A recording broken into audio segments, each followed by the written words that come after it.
के दिन मिली तोहरा के छूट हो, रंग लगा के लिहरा जहा लूट हो। होली के दिन मिली तोहरा के छूट हो, रंग लगा के लिहरा जहा लूट हो।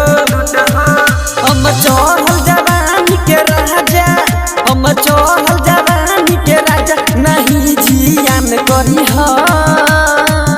अभी रंगला चोली हमार, अभी रंगला चोली हमार, भीतर का कल रंग है। अभी रंगला चोली हमार, लहंगवा कल रंग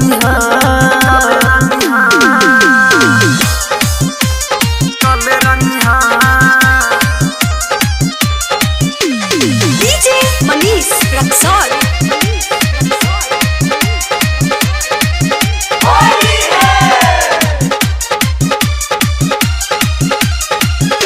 धीरे से लगई है ए राजा, सामान अभी बाटे हो ताजा।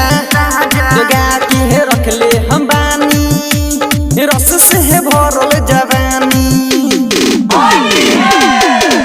धीरे से लगई है ए राजा, सामान अभी बाटे हो ताजा। लगा के रखल हम बानी, रस से भरल जवानी। हम चढ़ल जवानी के राजा, हम चढ़ल जवानी के राजा, तू जन जियान करी हा। अभी रंगला चोली हमार, अभी रंगला चोली हमार, इधर का कल रंग हा। अभी रंगला चोली हमार, लहंगवा कल रंग हा। सुन ला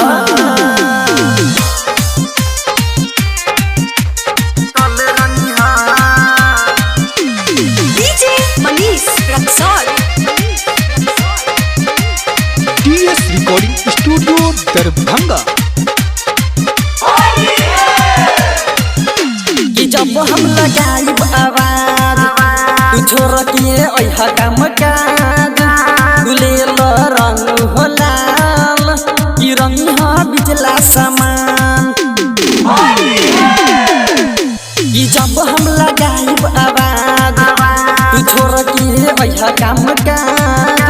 गुलेल रंग हो लाल, कि रंग हा बिजला समान।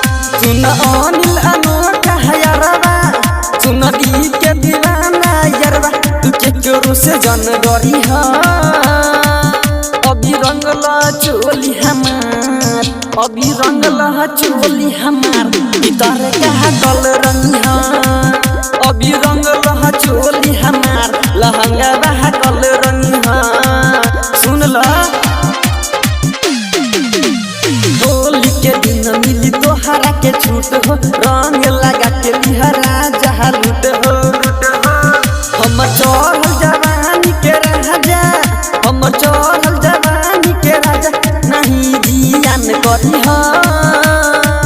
अभी रंगला चोली हमार, अभी रंगला चोली हमार, भीतर का कल रंग है। अभी रंगला चोली हमार, लहंगवा कल रंग है। DS recording studio Darbhanga.